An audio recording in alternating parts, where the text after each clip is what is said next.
көпшілік жамағат, біз қазір әулие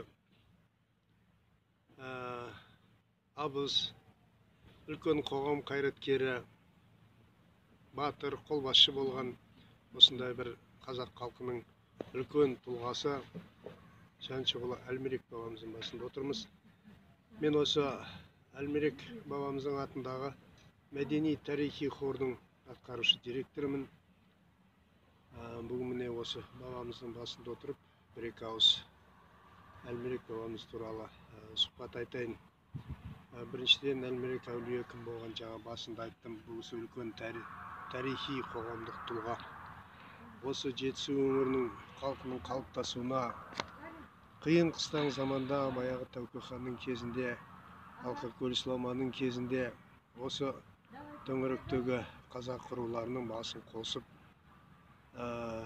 өзі басшы болып, көргендігімен, көріп келдігімен, әулиелігімен, батырлығымен елді осы аман-есен алып шыққан көп тұлғалардың біреуі ішіндегі.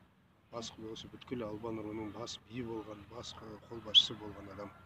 Тәуке хан құрастырылған жеті жарғының құрылуына қосылған 42 бидің біреуі болған адам. Мына үш би, Қазбек, Төле, Әйтеке билердің қатарында жүрген адам бол. Енді қысқашалап айтқанда, қазір міне біз осы бабаның басында отырмыз. Біз міне 364 жыл кетті, біздің жыл санамыз бойынша. Енді қысқашалап айтқан кезде, қазірдің өзінде бұл кісінің міне, енді ең бірінші Алла деп айтамыз, бәрі Алланың құдіретімен болады.